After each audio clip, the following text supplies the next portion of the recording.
like the river flows. Give me peace like the river flows. Cool holy water coming through my soul. Give me peace like the river flows. Give me love like my mama. Welcome to TSC Talks, the podcast where we talk about tuberous sclerosis complex. I'm your host, Jill Woodworth, and thanks for tuning in. On today's podcast, we have Adriana Piltz. She's wonderful, and she's going to talk to us about her vision and project called Nicky's Garden of Hope. She has a son, Nicky, who's 20 and has TSC and IDD, and she's developed this project based on her concern for what will happen to Nicky after she's gone. So I think there's other parents out there that can relate and might want to get involved. So listen up, and I hope you enjoy. Take it away, Adriana. Adriana speaking. Hi, Adriana. It's Jill. Hi, Jill. How are you? I'm good. How are you? Good.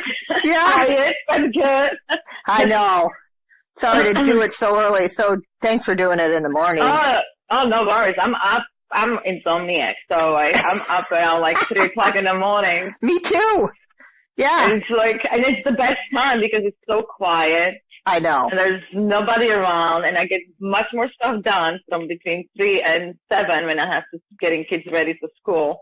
That it's like, oh, so peaceful. Yeah, I know. I'm telling you, I've started getting up like early and just doing stuff too. Yeah, it works. Yes, it does. Hey, so tell me a little bit about your experience with TSC. Give me a little bit of background. Yeah, so I mean, I was pretty young when I was pregnant with Nicky, and when I was 4 months pregnant, we went for the ultrasound, and then they find the tumor on his heart. Now at the time, I mean, he's gonna be 20 years old already. Wow. But at the time, they had no idea, they had no idea about TSC. Even now, they don't really know what's going on. I mean, we know that it's just, it's the protein tuber, it's insufficient and everything else, but it's very hard to control it or detect or predict what's going to happen. Right. So from when they find out that Nicky has a tumor on his heart, from then on, every 2 weeks, I had to go for ultrasound. Yep. And they were always ready to, take him out if there would be any distractions in his heartbeat, to take him out, do the surgery, put it back in. Nothing like a little stress for you. Yes. There was always kind of scary to go for ultrasound because you had like 4 doctors around you and waiting for the worst.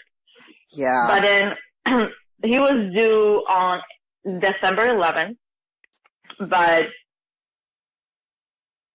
they had to induce the labor till December 22nd because he was 2 weeks overdue. Okay. And he was almost 10 pounds baby. I mean, he was 9 pounds and 3 ounces.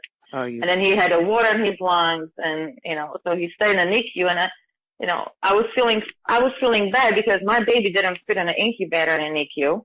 I had to bring the crib from the pediatric, where, you see those babies in a NICU were like, 2-pounders, and the mother's looking at me like, what's wrong with me? Why the kid is in there? I'm like, he had a water, and they had to do the EKG for him because of the heart, and then did the MRI because they found that he has on his brain. Yep. Pretty typical TSC stuff early on. Yes, exactly. And then he had the leaf, the mark. And he was okay, but at 2 months, he's starting to have infantile spasms. And being a young mother, not ever experienced any seizures or anything like it. I'm looking at him, and I'm like, tell my husband, I said, what is this? It looks like, I started to call a statue because he became like a statue, stiff and just, staring. Yeah. So we went to a doctor. And he goes, well, this is one of the signs of TSC. And then they put him on a Topamax, Tegretol, and phenobarbital. All three of them, 3 times a day. And the baby became very mellow, not, phenobarbital is I'm not a doctor, so I cannot say it, but. Oh, yeah, it's a, is that a benzo calm. or? Yes. It makes you sleep. It makes you tired. It makes you calm. It makes you, but at the same time, he couldn't develop properly, right? And right. They tried to remove it. It was getting even more. So did that combo stop the spasms? No. They didn't suggest vigabatrin?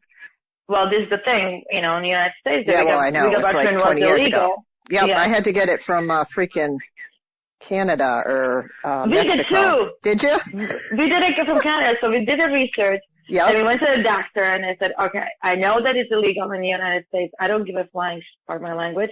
I said, I'm going to order from Canada. So we found a pharmacy in Canada. It wasn't cheap. I mean, 20 years ago, it was like $170 a month. Yes. And he was on like 3 of them or 4 of them, a day. So, and then I was like, okay, I don't care. I was like, I'd rather not eat, but then they help. They help. But in Canada, I got the order from the United States. They could no longer ship.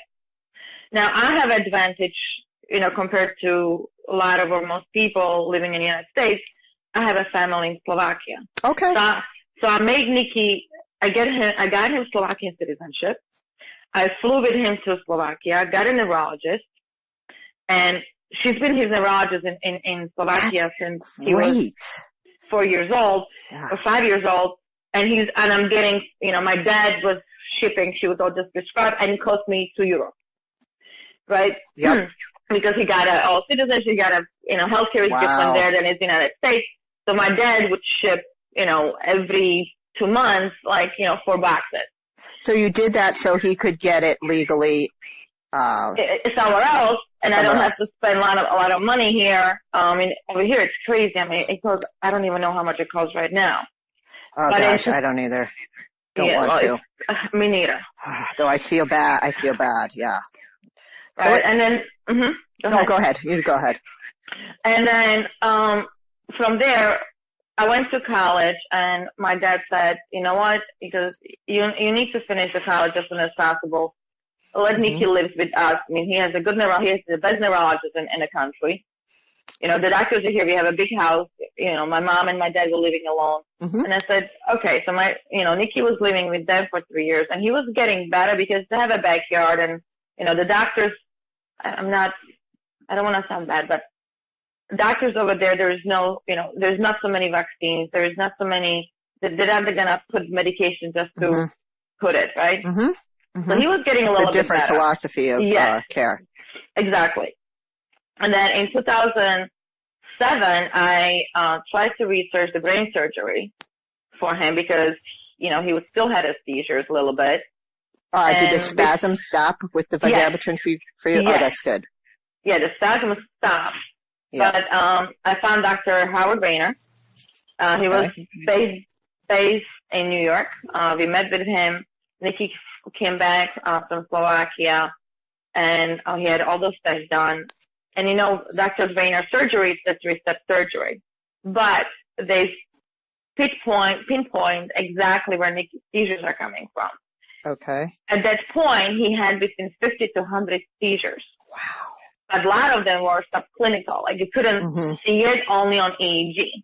Okay. Right. So. Yeah.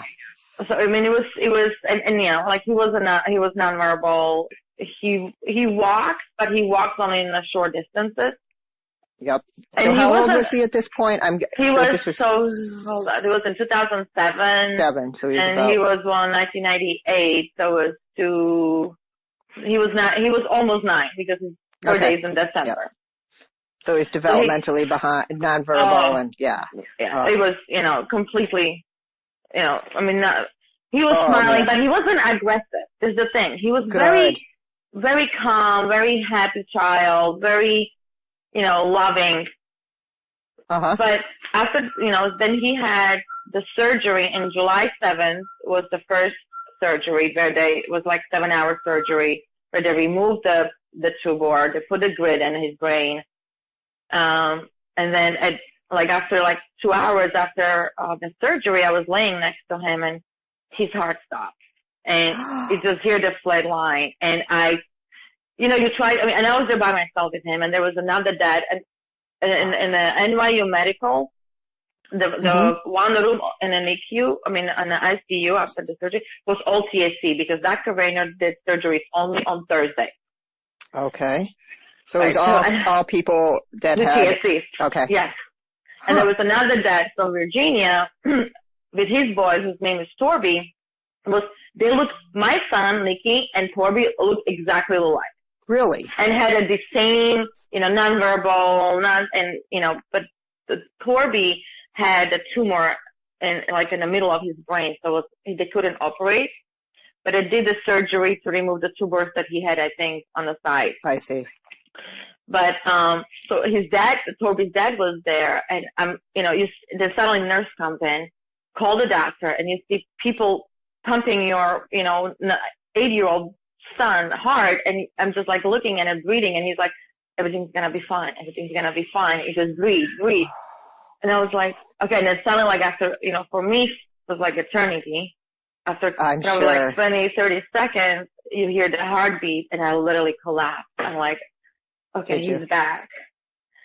And then they took him to MRI to make sure there was no permanent damage to his brain. He just came from brain surgery like a couple hours ago. Wow, what an ordeal. It was, I cried after that. Like, I was like, I'm not sleeping just in case the heart, but I was like, I'm laying next to him.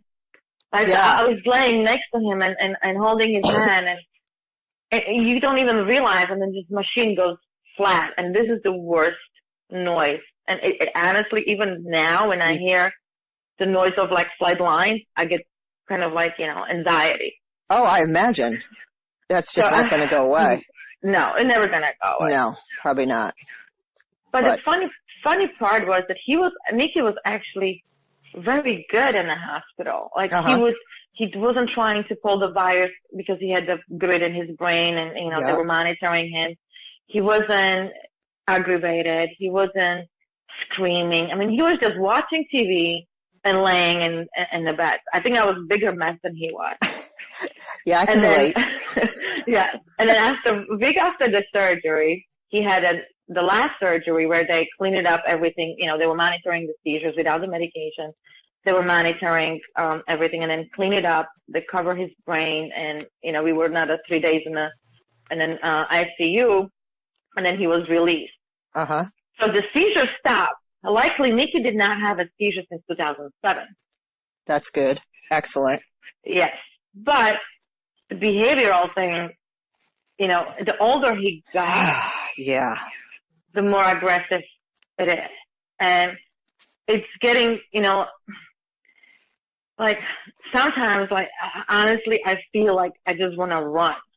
I hear you. I do. I just run. But at the same time, you're like, well, I can't. Right? He's still my child, and I made the promise when he was born that I will take care of him no matter what it is. Yes. So he doesn't. He doesn't take any. He's not taking any medication. He was on Vigabatrin, 6 of them a day. Then they lower it to 5 a day. Then they lower it to 4 a day. Then 3, and always monitoring the seizures. Seizures didn't. He doesn't have any seizures as the last MRI he had. That's good. So it's good. Knock on wood. Yes, and we don't give him no more Vigabatrin, right? So he's not on any medication. But when I went to talk to Dr. Dobrinsky, the neurologist, we tried to put him on behavioral medication, and I forgot the name. And honestly, I don't. I'm very bad with the medication. Oh no, that's okay. That doesn't matter. No, but what happened? The medication made him more aggressive. So I told the doctor, I said, I don't think he can be on a medication. So we tried everything, and I found out that he loves Lady Gaga. So when he's aggravated, I literally had to put Lady Gaga on. Really? Poker face, Million Reasons, anything with Lady Gaga. He hates Britney Spears. Really? Good. Oh, he hates her. Like, I remember watching magazine, and she was on the picture, and he literally took the magazine, threw it out the page, and throw it in the garbage, throw it on the floor. I'm like, okay. we got that point. You hate not Lady Gaga. No, exactly. And he loves music. Like he likes 80s. He likes. That's funny because two of my kids absolutely love music. Just obsessively love it. Oh yes, and this is what he does. Big coping mechanism too. Yes. Headphones on all the time. And I have to, like he doesn't like. I try to give him headphones. Yeah. He doesn't like to have anything on his face. He doesn't like to be touched on his face. I mean, just, to cut his hair, it's like, you have to put a bubble wrap around you and armor. Wow, that's tough. But, I mean, he's a big boy. He's already growing beard. Uh-huh. So, but I have to, and this is what aggravates me the most. Yep. I have, my brother and my sister-in-law lives 10 blocks away from me. Uh-huh. My mother-in-law lives on the 4th floor. And everybody has every time to say something. Oh, you have to do this. You should do this. And I said, tell me. I got to the freaking point, pardon my language. I think it was last week Wednesday that my sister-in-law goes, well, you're acting like you were alone. And I said, okay, how many times do you actually stayed with Nicky?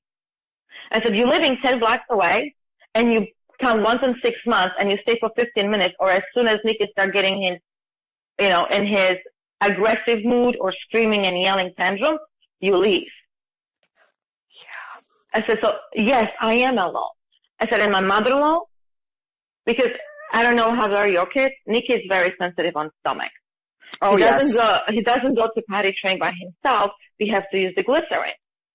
And the only time we can use the glycerin when he starts screaming bloody hell, and he has different screams and different body language, knowing that he has to go to bed. Right? So we have, and he doesn't go by himself. There is times that, I mean, it might sound gross, but he sticks his hand in his, behind, and then I have, oh boy, poopy everywhere. Yeah. But this is on occasion, right? So I have to put him in the toilet. So when he gets to these screaming tantrums, he sits in the toilet at 3 o'clock in the morning, and I have people calling police because they think I'm torturing a child. We live in a 1-bedroom apartment because I cannot move anywhere. We live in the same building for 20 years because if I would move somewhere and he would act like this, I'm not protected. He's not protected by the law. Yeah. In New York, here, since we've been living here longer than 10 years, landlords cannot throw us out. And we had pretty much the same neighbors. And if there's any new neighbor comes in, I go and I talk to them. And I said, look, Nicky has, this and this. He gets aggravated. He screams a lot, and I apologize. There is not much I can do just to try to figure out what's wrong with him at the time. So please, instead of calling police, if you want, you can knock on the door and check or ask or whatever. But it's the funny thing is that police already know sometimes. So when they get a call, they just, because we live on the 1st floor, they just stop by, looking in the window. I'm like, everything is fine. And that's good. On. That's good. Right. And yeah, we've been living here for 22 years. But the last thing you need is, extra stress from people saying, yeah. Oh, and I had a neighbor who came and told me, and she literally said, can you shut the fuck up, you retarded kid? Oh, man. And I'm looking at her. This is the world we live in. And I'm looking at her and I said, do you want to come inside of do you want to come inside? She goes, why? Just come inside. And she's looking at me and I said, because as soon as you come inside, you're crossing my property and then I can smack your head. Seriously. And she's like, I do not blame you. And she goes, well, I'm a writer and I cannot come to me. I said, then honey, you're in the wrong city because New York is loud. Yeah. That's a lot of accommodating for, Exactly. For living in New York City. Exactly. And they move, which is okay. Yep. My landlord actually probably loves us because people move and he can charge extra money. But, and again, Nicky's now, he's going to the school. So in the morning, the bus picks him up. He goes to special school in Jamaica. And he has the same teachers. Teachers are wonderful. Oh, that's good. He has a therapy. But again, it's only until 21. Right. And so you're looking ahead. Yes. With your plans and what you're doing and your projects, your mission that I want you to talk about because I think that my experience is like a lot, not really wanting to look too far into the future with my kids, but then get, with my oldest daughter, realizing after the fact, that I probably could have done more along the way if I had been more aware. And that's been tough. And she's doing okay and, in a decent situation. But I think, a lot of parents with the younger kids, it's hard to, I know this, it's hard to anticipate the future because everything's so chaotic in the moment that it's really hard to step out of that and play the long game. So I think when people hear a discussion of parents talking about, this is what you can do now, or, there's not much out there. We need to start thinking about this now. It's really important. So. Yes. I mean, my whole thing, and again, my family resents me because of that, because they think I just want to dump Nicky somewhere and not taking care of. The one thing what I've been telling for the past 4 years, because the older you get, Nicky is big. He's 6 foot, 2, 185, 190 pounds. And when he doesn't want to stand up, like in the bus, he drops himself in the middle of the, school bus. Mm-hmm. I try to lift him. It's like trying to lift dead body. Oh my goodness. I can't imagine. Right? Yeah. So my back, I'm 43. Mm-hmm. And by the time I'll be 45, I'm probably going to need back surgery because of, how strong he is. And it's not his fault. It's just, the reality. It is what it is. Exactly. So, and I've been telling my family, and I said, you have to understand, I want to die in peace. I want to know that when I die, my son is taken care of because I made this freaking promise when he was born. Yes, and now, yes, that's kind of my mission too. I just want to know that they're going to be okay in some exactly, safe because they place. are children, no matter what it is. They're still your children. Yes. Right? And but my family don't see it. They see me like I'm betraying my own child. And I said, really? I said, so if I die tomorrow, what do you think is going to happen to him? Where he's going to go? I said, he's going to belong to state. I said, did you ever visit the state facilities? They're getting beat up. They're getting, the diaper's not going to be changed. They're not going to be fed. Most of them end up on the street homeless and dying in the winter. I said, are you out of your mind? Yeah, people don't know that reality. And that is, I've talked to parents that have had kids at group homes and, had some oh man. It's bad. It's bad. It's bad. It's heartbreaking and just devastating. And I cannot have that. I cannot have my son being beat up by somebody just because they have a bad day. Oh, yeah. And so when I was thinking about it for like literally 5 years, and I was like, okay, there needs to be something. They are home, but they all built in 60s. Yeah, or they're small, or they only provide, limited services. And I understand. Mm-hmm.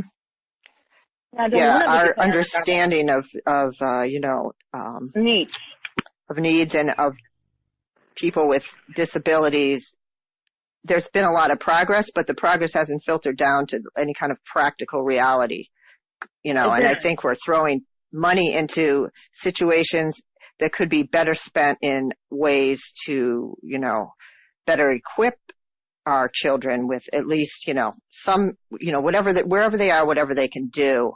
Exactly. I mean, like my friend, a friend of mine, my business partner, sister, she's a special ed teacher. Uh-huh. And she goes, I believe that if you can draw a straight line, you can do anything. You can be actually after the society. Absolutely. No matter what your disabilities, no matter what your abilities are, you just need to, as a society, as what we are, we need to find what they're good at and try to develop and help them to grow. Hey, absolutely. I'm right with you. That is just exactly, what I think. I've seen my kids, I've seen their abilities and their disabilities. And there's enough of their abilities that they can do something with the right supports and they can make a contribution. They can be a part of our society. It just requires, like dragging the dinosaur of years of, years of, it being one way and one way of thinking, like disabilities are at a static point. There's no possibility for them to continue to learn and grow and develop. And I just don't believe that. I believe Me neither. There's potential in there, and it's It's up to us to figure out what they're good at and help them to grow. Yeah, exactly. So when I was sitting with, friends of mine, and I said, I need to open a facility. I said, I cannot have that. I said, I'm getting older, and I cannot provide the care Nicky should or could have, and I'm going to be 60.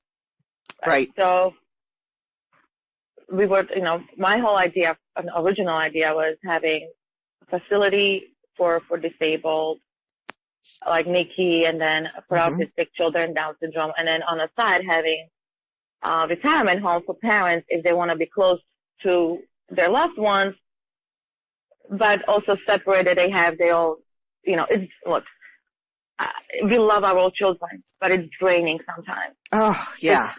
You end up lonely. I'm sitting in the back of my apartment building at 12 o'clock at night, and I'm just staring because I feel lonely. Yes, I can relate. It's very lonely. Very few people understand what it's, the isolation and, how many levels of your social interactions are affected, Exactly. I mean, how can you really get close to people when you can't share the weight of these challenges in your life, And you don't want to be one of those people who complain, because I never complain. Right. I got a call after the article went out. I got a call because I ran broker-dealer. I was the president of the financial, I was reading through your, some of your, resume type stuff on LinkedIn, and very impressive. So, and I sent it to my former board member, the article, and he called me. He goes, Adriana, I knew you for 4 years. I will call you at 1 o'clock in the morning. You would never complain. You would just tell me what the numbers are. And he goes, and I never knew that. I said, because why would I? Right. I said, it's not me complaining. I said, I'm trying to find a solution for me, for my son, and for my, but the whole project, it's not just a facility to put people in and that's it. The whole project is having 3 different sections. One for highly functioning people with autism, Down syndrome, TSC, any other IDD. The middle one is a little bit, they need a little bit more care. And the third one is like my son who's not speaking, not anything. So they're going to need a lot of care. We have meetings with the smart mattresses that's going to monitor their sleeping habits, their heart rate, the seizures. I mean, whatever we can monitor with the mattress, and everything's going to go to the central computer and create AI. Like for my son, I know he loves candles. He loves candles and smell of the candles and the music. So they're going to take that information and put it into a database. And exactly. And we're going to have a mist that is going to have his, his favorite smells, and the music that is going to go automatically on as soon as he gets a little bit aggravated. There's going to be TVs, and we're working with the developers to get that, if I miss my child, I can go on my phone, log in, and I can see him, I can talk to him, I can put a movie for him, I can have a virtual dinner with them, I can have a virtual breakfast with them. Because the one thing what I want is to make sure that parents feel comfortable that a child is taken care of. And and there's going to be physical therapy, and there's going to be, you've really thought of like all the supports that are necessary to make something like this work. I'm just like blown away. I just think it's perfect. It's AI. It's going to be a lot of technology, US technology involved. And then like for the highly autistic children, adults, they don't need, but they still need the supervision. Right. That's like my daughter. She's on the autism spectrum. She's she's with a shared living provider, because it's too much for me to manage all her care and the other responsibilities. So, but she's high functioning, but she needs supervision, monitoring on certain like medication take. Yeah. So that whole piece. Yes. But we're going to have a virtual farming where we're going to train and help the autistic and Down syndrome and highly and medium functioning people and employ them in a farming and a composting, and we're going to do jarring and, to get them involved. We already have a cafe who wants to open a cafe on the premises and train and employ those people. Excellent. So that's been a big not, problem for us yes. because getting her, I originally started sending her to like regular job interviews and she'd never get them. Then I got a lot of social service support. And even, within that, what should I say, paradigm or whatever, she still needed more than what they were giving, but also different. So, yeah. wow. Yeah. So to get her to be able to work, which she wants to do. Well, and there's the thing, like we will have to figure out what each individual is good at and help them. Like people, like children, like adults with autism, they're great in programming. To the Microsoft to develop programming system and certification for people with autism because they're great at it because they're doing. Exactly. They're very focused and they can do the same thing over and over and over and over again. Where I would lose the patience. Yeah, me too. Are they good at it? Just give them a chance. Yes. So there's the whole process of what we will do. I'm not even saying if or, when. We will do this because 40% of people with disabilities are unemployed. Mm-hmm. But why? Because there's no options for them. There's no proper training for them. Yep. She's 22. And let me tell you, after she, when she turned 22, things really, I was like, oh my goodness, this is a totally new game. Yes. So there's a lot of plans, we have stages that everything's done. And we're going to have a day camp. So if, there are people who don't want to leave their child overnight, they can come and, leave them during the day, but it's going to be still the same thing. Training, therapy, gardening. I mean, you name it. I mean, we're looking at, so there is a land for sale in Ulster County, in New York has been awesome. I'm a little familiar with that. That's starting to be upstate New York? Yes. Is that like, where is it near? I'm thinking. It's the Poughkeepsie. Poughkeepsie. Okay. Yep. Poughkeepsie is on another side of the Hudson. This one is on the I-87 side. Mm-hmm. But they've been so nice. Like, I'm actually going to, I'm meeting the head of economic development on Friday. And then we have a meeting with the CEOs of the hospitals because we do need to create a partnership with the hospitals. I don't want to be a hospital. I want to make sure that, the hospital, nearest the hospital, going to know our residents. You have to. And I think, the relationships that you establish, working all towards solutions is great because I think it breaks down to, there's these corporations and these people or these like entities that we think of as, if they're just awful or whatever, but the people within them I've found a lot of times are, kind of trying to work within the system and they're aware, but they don't know what to do either, Yes. So you're just blowing me away. I'm really thankful. So, and then, and we're going to have to talk to, Autism Speaks organization and other organizations to create a training program for fire department, police department, and paramedics, how to deal with if they get a call, that there is an autistic child, because they don't know. They weren't trained for that. Right. They're not on a daily basis, touching with that. The biggest thing what we want to actually do is talk to airlines. I'm sorry, say that again. Talk to airlines, because airlines being under very, very bad threat. But we have a numbers showing actually we did a lot of AI and evaluation and, you're losing money if, you're dealing with, if you don't know how to deal with, IDD, population because, the planes are delayed or bad press or whatever it is. So there is the whole plan set it up, but again, I cannot do it my own, right? So of course. I have people who are like, okay, we can help, with this. I just had one of the twins. I have a 6-year-old twin boy as well. Wow. One of the moms, she does grant writing. I said, okay, I'm going to need your help to figure out what grants we can apply for. Right? Excellent. So you're just right now, so you stopped doing your career to get into this project and do this because you felt a calling. This is your mission. This is my exactly. Yeah. To help one family at a time, because honestly, and I told this to everybody from day one. I said, if I hire a nurse and I cannot hear her once or him once to raise the voice. She's out, and I write her up that she's not going to be able to even freaking find a job anymore. Mm-hmm. I said, because I need people with compassion. This is not business to make millions of dollars. This is mission to open the communities and help the communities to understand the IDD population and help them grow. I think ultimately for our country, you know, we're investing money in a program like yours is a far better solution than, you know, just not knowing what to do, putting people in these homes and day programs and not looking at their abilities. It's going to become a bigger and a bigger problem and cost more and more money. You know, I think that if we can find, like you're saying, exactly.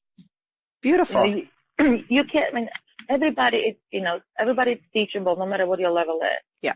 You just have to find what they like and what helps them to learn and what they're actually good at. And I'm a strong believer in education. I'm a strong believer in training. And I'm a strong believer that my son, even Nicky, he loves garden. I mean, we live in an apartment, and I had a planting pot with I had a pineapple there, believe it or not. Really? And I walking in the living room, and my planting pots are on the floor, and Nicky is holding the pineapple in his hand. I'm like, really? I said, for my garden, the little one I have, which is nothing, it's just the planting pot, it's all gone. And he's laughing. But he loves that. He loves the ground. He likes, so instead of letting them sit in the room all day long, they will go in the garden.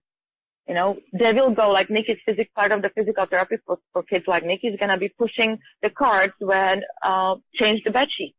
It's I don't want, they need to walk. They need to be active no matter what it is. That's another one of my, pet peeves is that this population really needs, because they, a lot of them are subject to have to take a lot of medications. There's limited options for that they can control, but if they can actually physically move and exercise in some way, it's going to be to their benefit if they can learn to make it a lifestyle choice on some level, or it's part of their program. Yes, definitely. And then the best part of, Ulster County is that there is a property. It's 520 acres property, and it's for sale by Sister of Red Heart, with nuns. Oh. And already has, so 360 acres is not developed. So this is going to be for housing. Let's say your kids would be as our residence, and you retired and you want to move closer to them, you will be able to buy a lot or, rent a house or buy a house or whatever. Wow. To be closer to them. But there is already school ready. They already have a swimming pool. They already have a tennis court. They already have an art center. They already have a housing. Huh. Right, so we're just going to have to remodel and upgrade, and there's chapel. The only thing what I, not want is to make sure we're not going to disturb the cemetery. I'm like, seriously, that would be unethical and immoral. I said, we're actually going to make it nice for the benches there for you if you want it. I mean, there's not something that I actually even would think about it. Right. But then I talked to the head of economic development, and I said, well, where the nuns gonna go? I said, if there is a housing, I don't mind if they stay in the property, and they can volunteer because they cannot take money, but they can volunteer. So it's gonna give them purpose to do something. It'd be a win-win. Exactly. And the property is beautiful. It's right on the Hudson. The views are gorgeous. I bet. And it's not expensive, right? It's not, because you're outside of New York City bubble. Yes. And it's close enough to the city, but far enough from the city. Uh-huh. So you can drive there. You can, we actually go, and I have to go again next week, Friday, to see the buildings, in what state they are and what we have to do. But by the pictures that the real estate guys send us, it's almost brand new, and the chapel, it's beautiful. And I talked to my partner yesterday. He goes, well, what do you think we're going to do with the chapel? I said, you know what? There are plenty of people with autistic children, with disabilities children, that they would love to go to church, but they don't want the look. They don't want the. Let's just have a mass every Sunday open to everybody. Yep. I said, and honestly, I like to go and pray sometimes and light a candle. But Absolutely. things get overwhelming. And I said, I would love to keep it, and it's a beautiful chapel. and it's not, I mean, it's beautiful. And it's like, and it's 520 acres. I can do whatever I want with it. Wow. So, so how far out is your, as far as your planning, like how far out, do you have a 5-year plan, or what's it look like? We have a 5-year plan, 10-year plan, and 10-year plan. Uh-huh. If we're going to get this property, we're hoping to open at least the day camp and other services by next year, September. Wow. So September 2019. Yes. So it's this coming faster moving because quickly. People wanted to help and they wanted to have this.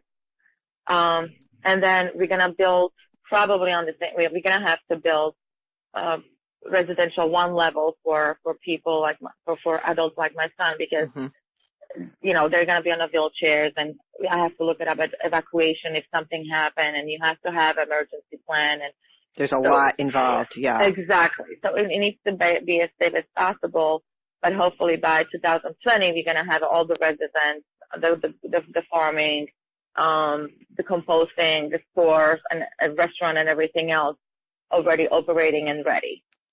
From there, we already have Maryland, who wants to get involved. We have in North Carolina who wants to see the first pilot project to go and then extend to the different states. Wow. So you're already getting a lot of support and interest. Yes. Yeah. I'm not surprised. I think you're right at doing it right at the perfect, well, there is no perfect time, but no, there's never, a good time. Exactly. There's always a good time. Yeah, there's always a good time. Yeah. But I said, and I keep telling everybody, I said, I cannot do everything by myself. I understand from my perspective what, as a parent, I wanted to see and how I would feel comfortable, dying tomorrow knowing that my child is in a proper care. Mm-hmm. But I can, like real estate, I'm a banker. I'm a, Wall Street person. Well, you have your, what you've learned in your career and your skill set, and no one could do it all, could ever do a project like this by themselves. Exactly. So, everybody's trying to pitch as much as they can, but I'm so excited about it. I don't even sleep anymore. And I'm excited for you. I'm so excited to talk to you and hear about this. It's called Nicky's Garden. Yes, it's Nicky's Gardens of Hope, because Nicky's is Nicky, and in gardens, Nicky loves gardens and waterfalls and trees and everything else. And of hope, to give a hope not only to adults but also families. Right? Yes. So we were trying to come up with a name. I said, okay, at the end it's going to be NGH, Nicky's Gardens of Hope, but right now it's Nicky's Gardens or Nicky's Gardens of Hope or Gardens of Hope. Whoever wants to, I know it's too long, but I think that's great. Yeah.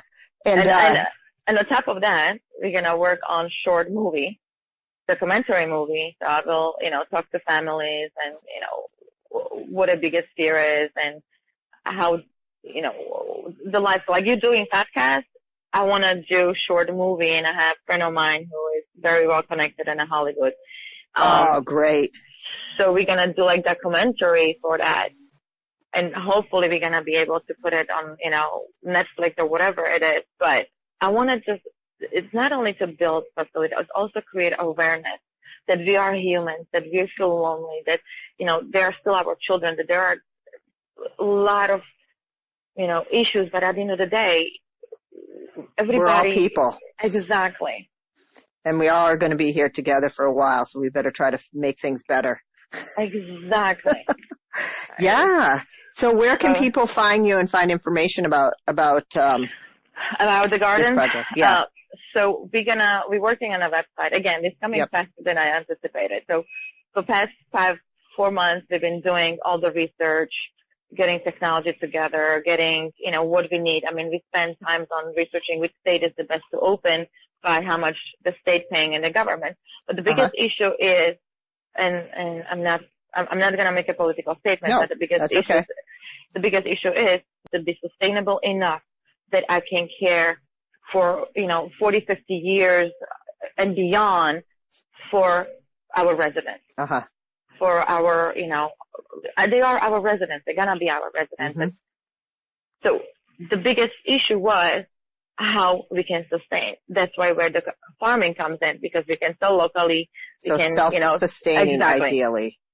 Exactly. To move the needle forward, maybe lift just a degree or two. So yeah, I think that's kind of my reasoning behind even starting this podcast. Just people don't know what the experience is like, and just getting people to talk about it. Yes. Not only helps the person that's talking, but it gets people thinking and finding new solutions and making connections. Exactly. And the more we talk about it, the more awareness we are, the more people are going to be aware. And, from the banking side and the investment side, there is more and more people, more and more high net worth individual and investors wants to invest money that are for social good. That's great. Not only, to make money, for social good. So, like UBS does that. They have it just a portfolio and investors who want to invest or donate for social good. So I bet. So I have people that I will be talking to in UBS to try to figure out how we can do that. But that's beautiful. At the end of the day, what matters is that adults with IDD is gonna have the chance to prove to society they are worth it, that they are there for a reason, that they think differently, that they make the world a better place, that they can be part of the society and glow and grow and then for parents, they can sleep better at night knowing that there is something there for the child, and I can see my child anytime I wanted to. And I can talk to my child anytime I wanted to. I can come and visit my child anytime I wanted to. Yes. Wow. So, and it's just, I get emotional. Like, I feel it. I can feel it in my, like, I'm thrilled that you're thinking of like so many different levels. You have it, just well thought out, lots of resources. Yeah. Wow. And it's funny because when I went for meetings, and everybody, everybody when they see me, when they saw me in Wall Street was like, okay, this tough, tough woman come in and, put everybody on their place. And you have to be when in Wall Street and you're female. I'm sure. I can't imagine. I'd be eaten alive. I'd probably last a day. But then when I go for a meeting, and when I went for a meeting and I talk about the project, and you have a 250-pound man, 6'5", sitting across you, and I said, my partner's talking about it, and my other partner's talking about it, and then everybody comes to me. He goes, well, you tell your story, and I said, you sure you want to hear it? But you're gonna need a Kleenex. And he goes, oh no, he goes, oh look at me. I'm like, okay, I just warned you. So like 15 minutes later, I see him. He goes, I gotta walk out. And it's like tears are coming down, and I'm like, tearing because I always tear about it. It's close to my heart and it's precious. And then he's looking. He goes, I'll be back. And I said, I told you need to clean his back. So, like I make people cry. But yeah, but that's okay. I think people need to cry a little. They need to know the weight of it because you can't look away. We can't look away from in our society from people that are we have to have some presumption of competence. It's there. It's just under a whole different matrix that they're locked in, and helping them unlock it and be useful. Everyone wants to feel useful, Yes, exactly. And this is my whole point. I was like, but the thing is, like, as a society, we don't think about it, but every meeting that I went to, there is always somebody who knows or has somebody with disability, and it's the same. And at the end of the conversation, they go, I have the same fear, or my family members have the same fear. And I said, but people don't talk about it. And when I saw your article, I was like, she's getting the word out. This is awesome. Right. So, I mean, but we need to talk about it because we do. Those are real lives. I mean, those are real lives. Right. Like, and each one of those lives, there's a whole bunch of other connections. Like, for instance, you see the child, but there's a parent and there's grandparents and there's siblings and there's all kinds of people that, that care. And I think if they understood it, it's easier to look away, I think, in a lot of instances. But when it hits home, then they change their minds. Like, change. I would love to contact the CEO of Microsoft because his son has a cerebral palsy and he's working on AI to help the disabled community. Really? Right. So, I mean, and this is what I've been doing, like research is who actually understands what families like ours going through. Yeah. That they are wanted to there, you know, they want to help and you need to have a compassion. And you do need to have passion for the project, and you need to have a passion for people. Like if I see, and the funny part is that I have 6-year-old boy twins, and one of them is a little bit like, you know, don't care much. The other one, Mac, he has such a compassion and empathy for people. Like when they go to school, there is a boy with a Down syndrome, and Max always make sure that he going to class, that he's taken care of, and to Nicky, the same thing. When Nicky cries, Max is the only few people that can calm him down. But he goes to him, he goes, everything's gonna be okay, Nicky. I know you're in a pain, but everything's gonna be okay. Just calm down. Just calm down. And Nicky kind of calms down and smile and hugs him and, you know, because he has that I think also because he grew up with Nicky and he understands that it's difficult sometimes. Like if I have a bad day, you know, with Nicky because you get frustrated sometimes because you're trying to figure out what's wrong and you can't, because if I could take a pain away or if I could feel what he feels knowing how I can help him. So I get frustrated. I'm not perfect. Nobody is.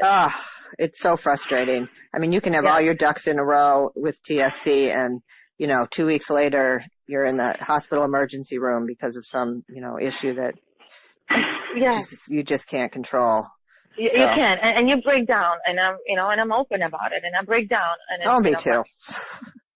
Max goes, he goes, Mommy, do you need the tissues? I'm like, I'm okay. He goes, Nicky again? I said, well, it's hard. He goes, I know, but it's going to be better. I'm going to become a neurosurgeon and I'm going to help kids like Nicky. I'm like, wait a minute. Now, who's this saying this to you? Max. He's 6-year-old. He want to be pediatric neurosurgeon since he was 2 years old. Wow. Right. So, and he loves children. He will kiss every child. I was like, Max, they need to ask people if you can actually touch their child because some people are very iffy about it. Yeah. You know, he just goes and he hugs, oh, how cute, and kisses us. And Max don't. Yeah, but he has that compassion, and he's been exposed to that. Exactly. That experience. But if people are not exposed to that, they don't care. I know. Yeah. And I was at my daughter's day program a few weeks ago, and they were having a picnic. And it was for, caregivers or whoever to come too. And you could just tell amongst the staff, the people that were naturals and were really, there was no, kind of separation between, like they were over the clients of the program and the ones who, weren't able to make that. You could just almost feel it. Yes. If you know, I think you know what I mean. There's some people just can, and I'm not saying that everybody has to be in that compassionate role, because I think we need there's people that aren't wired, just maybe not wired that way, and they're fulfilling a different role in their own way. But I do think there's a quality of experience and compassion that you really have to work with the population of like IBD and autism and you have to have a patient of the gold. Oh gosh, yeah. And this is another thing. Like when I was, when Nicky was born, I had no patience whatsoever. Right. So what Nicky taught me was, okay, certain things can wait. There's not gonna be everything done when you want it to, and you need to learn to be patient. Otherwise, you're gonna go to crazy house. Yeah. Oh yeah. Me too. I'm very, very task oriented. I want to do this, and this, and God forbid somebody get in my way, but I've definitely had to rewrite that whole line of thinking. Yeah, so this is what Nicky taught. Exactly. This is what our kids teach us. Patience. Yes. And like sometimes like I'm sitting next to Nicky, I'm feeding him and he's all happy and smiling. And the next thing you know, he takes his left hand and go and grab my neck. You're like, okay, this is it. He's going to kill me. Right? But then you try to like calm him down, and like 2 seconds later he comes and he gives you a hug and he wants to kiss you, and he wants to be near you and he wants to hear you, and It's very hard to switch like that because as a human, you know, you're naturally emotional about something like that. Yes. And then, like, I'm looking at him, like, and he, for past probably 3 weeks, he's more, he wants to be more near me and more, like before, he would just want to be by himself. And he would come, you know, walk a little bit and come to the kitchen if he's hungry, and this kid is always hungry. Tell me. Yeah. Like, and he loves like pretzels and apples because he eats finger foods, but like when it's like soup or, you know, anything that I have to feed him with a spoon, he can't, so I have to feed him. Wow. But he likes, you know, finger foods, he's fine, and he knows where it is and whatnot. But he wants to be more affectionate. Like in the morning before he goes to school bus, you know, we hug for like 5 minutes and he kissed me. Well, his kisses, meaning, you know, he just touched your head with his cheek or whatever it is. But he's more affectionate, but at the same time, he's more aggressive, you know, at times. So you never know what you might get. You never know. I'm walking sometimes with the bruises and everybody's looking at me. I said, no, it's not for my husband. It's for my son. Oh my goodness. I'm like, what? I'm like, yeah, it's for my son. He goes, your son? I'm like, it's a long story. Like, you know what I get? Because, you know, his hug. Oh, I hear you. His hug you can feel it and see it for like months, you know. So it's like tattooed on you. Yes. Yeah. Exactly. Oh, he sounds like a great, amazing kid. Yeah. He's a sweet boy. And yeah. You know, again, if it wouldn't be for him, I would be probably one of those people who wouldn't think about it, who wouldn't think about the project and you know, what happens to them. So I feel as if my path would have been the same and I never would have cared in the way that I can really care. And it hurts like hell all the time. Yes. To see them suffer, you know, to see your kids suffer on any level, it's just, as a mother, you know, it's just heart-wrenching. So, it is. I don't know. Hopefully, you know, we're going to do. Yeah, you're making progress, and I am just blown away. So, and if anybody has any ideas that, you know, we can implement, we're going to be sending surveys for parents, what they would like to have there and their opinion, and because it's not only for the residents, also for parents. You know, I mean, I want to die in peace. Yes, surveys are great. Yep. Yes. Yeah. I mean, if you can think of any way that I can help, I mean, I'd love to have you on the podcast again in a few months and see how you do, you know, check in. That would be great. Yeah. That would be great. I mean, we're working, you know, we're trying to get on the TV as well. I mean, the more we can talk about it, I feel like more we can talk about it, the more awareness we can spread, the more, you know, stigma. Absolutely. It's gonna never gonna disappear because you're always gonna find an asshole. Oh, but, yeah, well, it's another podcast. We live this every day. Exactly. We live with this every day. Yeah. Right. It's, you know, and anybody can, you know, have any ideas or wants to help or I love anything. it that you're so open and willing to, you know, it's not your project. It's no, it's for everybody. It's for everybody. And again, the biggest gift I can give parents to be in peace and have a good night's sleep for one, and knowing that their child's gonna be taken care of well, and it's coming from, you know, parent who understands, and we cannot be in denial. They're getting older. We're getting older. You know, it's gonna get harder, and that's what it is. I think I spent some time in denial, you know, of the weight of it and what it would look like in the future, and that's one reason why I'm so outspoken now is the more you can just look at it, and even if you can't look at everything, you know, each day, what can you do? Exactly. To push to help your kid in one small way. And nobody knows better your, you know, child like you do. And one of the things that I want to make sure that if you bring your child to our residence, you will have to, I cannot say it have to, but you have the option to stay with him or with her for a week and help us and help them and yourself as well to transition. To make that transition. Because it's going to be easy for you telling us because you know the child better than we do. But to have the live-in experience is ideal. Exactly. I don't think you could really do it adequately any other way. No, and it helps us also to take care of your child better, and it helps you to knowing that he's going to be taken care of. Because if you're not going to like the nurse, or if you're not going to like the staff, you come and talk to me. I mean, I am open door policies, and I always was. Mm-hmm. And, you know, like my partner said, he goes, one of our biggest fears is that you're going to come to the facility and you're going to spend, 4 hours going and talking to everybody, every resident, every nurse, to make sure everything is okay. And I said, and it's okay. This is what I have to do. This is what I'm going to do. I said, that's why I have you to do my other job. But I want to feel good that it's that I deliver what I promise. I don't want to promise something and not be able to deliver.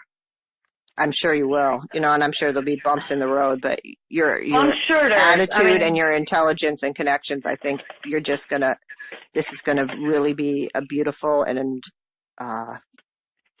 great project. So. Yeah, I do too. Oh man. Thank you. I will, if you want to go ahead and this can be the podcast, I can edit it a little bit and send you a sound file and see what you think.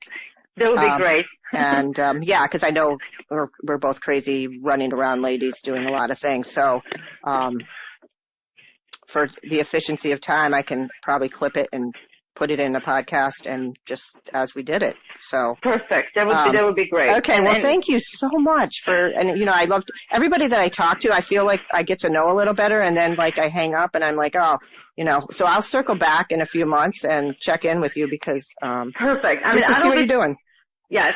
And we will be publishing another article probably in a month. Okay. As soon as we get the property, and we have more details on a project. So we will be publishing articles because I want to let people know what we are doing. Yeah, make sure you put them on my Facebook page and I'll check yours and so I can see what you're doing and my little social media voice, I'll blow it up as much as I can, which isn't much, but every little bit helps. Yes, it does. Exactly. Yeah. You have to do one thing at one person helps and then, it's like a domino effect. Yeah, kindling. Exactly. Yeah. Perfect. Thank you so much. Thank you. You have to go. Take care, Adriana. You too. Have a good one. Bye-bye. You too. Bye. Love like my mama had. This whole world is tough and I'm feeling mighty sad. Love like my mama had.